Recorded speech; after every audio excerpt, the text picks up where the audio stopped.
कृषि कानूनों के खिलाफ विरोध पर बैठे किसानों ने भी नए मिशन की शुरुआत कर दी है। संयुक्त किसान मोर्चा ने आंदोलन का नया कैलेंडर जारी किया और इस बार तैयारी रेल रोकने की है।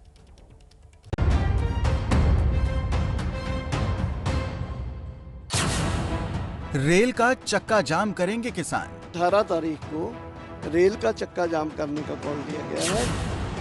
हरियाणा राजस्थान के लिए एक्शन प्लान। फैसले दो तो हैं, एक हरियाणा स्पेसिफिक है, एक राजस्थान स्पेसिफिक है। संयुक्त मोर्चा का साथ दो या सत्ता छोड़ो अभियान। डिमांड्स का सपोर्ट करो, नहीं तो आप इस सरकार का जो साथ छोड़ो या सरकार की गद्दी छोड़ दो।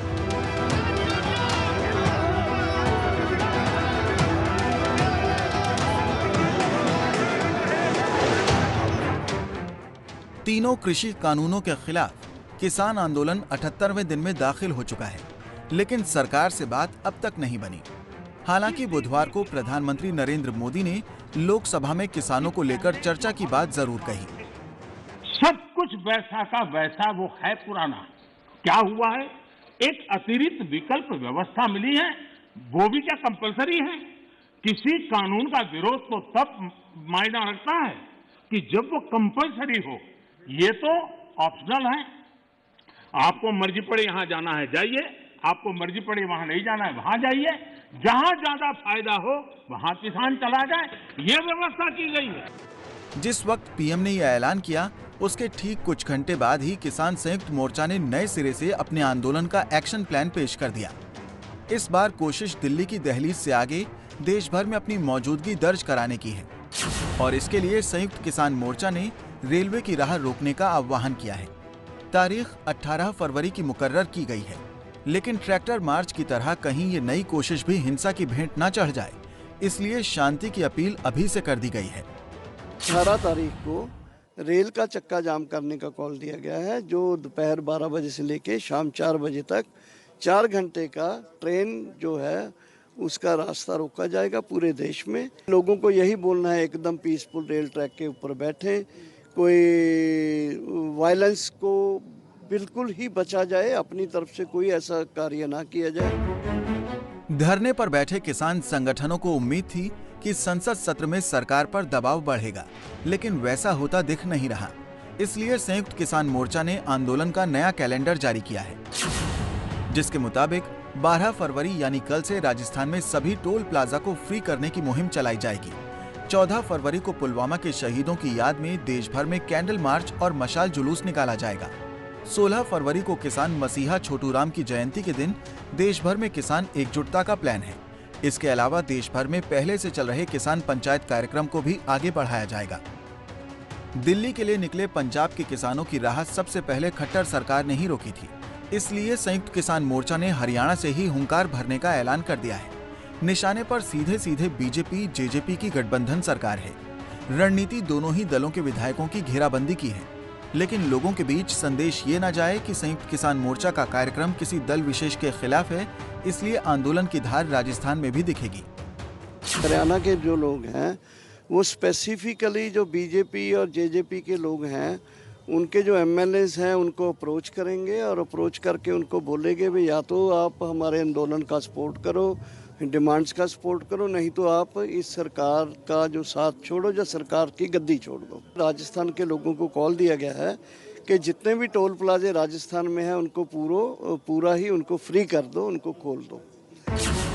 नवंबर में जब किसान आंदोलन दिल्ली पहुंचा था, तब केंद्र सरकार ने समाधान ढूंढने के लिए 11 दौर की बातचीत भी की, लेकिन नतीजा सिफर निकला। हालांकि बुधवार को पीएम ने भी लोकसभा में एक बार फिर कहा कि कृषि कानूनों पर विपक्ष को राजनीति बंद करनी चाहिए और ये कानून किसानों के हित में है। आंदोलनकारी जो होते हैं वो ऐसे तरीके नहीं अपनाते, आंदोलन जीवी होते हैं वो ऐसे तरीके अपनाते हैं और वो कहते हैं ऐसा हुआ तो ऐसा होगा, ऐसा होगा तो ऐसा होगा, ऐसा होगा तो ऐसा होगा, और एकदम से तूफान खड़ा कर दिया जाए, आग लगा दी जाए देश में। ये जो तौर तरीके हैं, उन तौर तरीके जो भी लोकतंत्र में विश्वास करते हैं, जो भी अहिंसा में विश्वास करते हैं, उन सबके लिए चिंता का विषय होना चाहिए। ये सरकार की चिंता का नहीं, देश की चिंता का विषय होना चाहिए। तो आंदोलन जीवी शब्द कहते हुए जिस हिंसा का जिक्र पीएम मोदी ने कल किया, उस हिंसा का एक आरोपी दीप सिद्धू है। दिल्ली पुलिस ने जब सिद्धू से हिंसा का हिसाब मांगा तो उसने कुछ ऐसे राज उगले जो किसान आंदोलन से जुड़े कई लोगों का हिसाब गड़बड़ कर सकते हैं।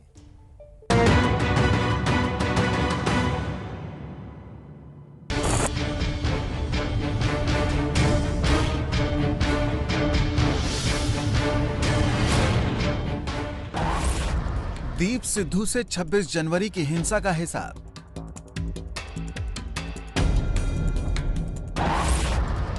राज उगलवाने के लिए 3 एजेंसियों की पूछताछ।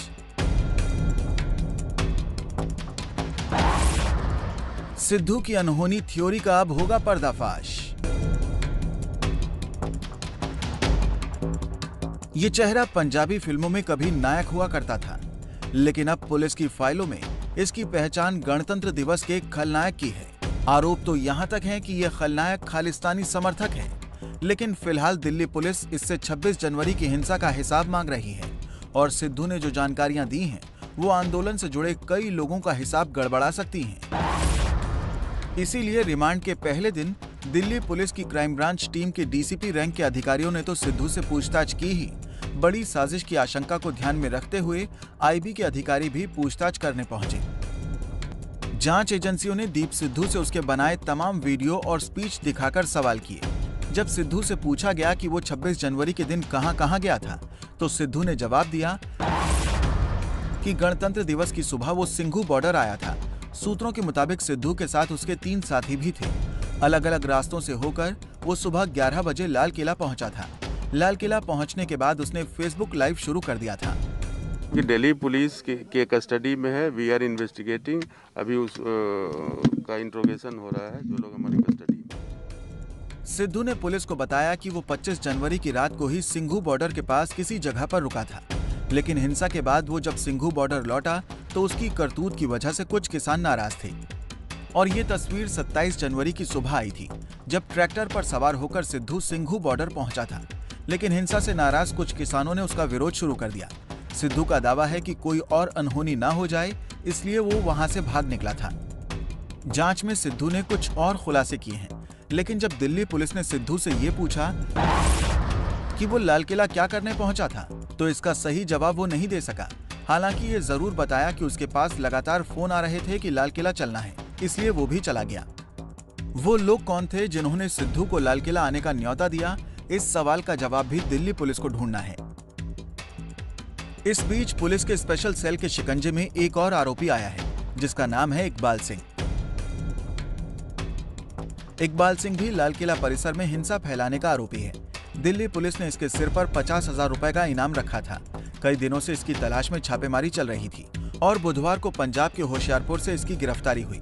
अदालत ने इसे भी 7 दिनों की रिमांड पर भेजा है। ये वैसे तो सिर्फ कथावाचक है, ये कथा कराता है गुरुद्वारे में घूमकर, या जो लोग बुलाते हैं, लेकिन ये पिछले नवंबर से कई बार ये सिंघू बॉर्डर पर आता रहा है और एक किसान के जो वो चल रहा है, धरना प्रदर्शन चल रहा है, उसके समर्थन में, और ये वहाँ पर रहता था, वापस चला जाता था। दिल्ली पुलिस का मानना है कि लाल किला हिंसा एक सुनियोजित साजिश का नतीजा थी, जिसमें दीप सिद्धू और इकबाल सिंह जैसे कई किरदार शामिल हैं, और हो न हो ये सब आपस में जुड़े हो सकते हैं।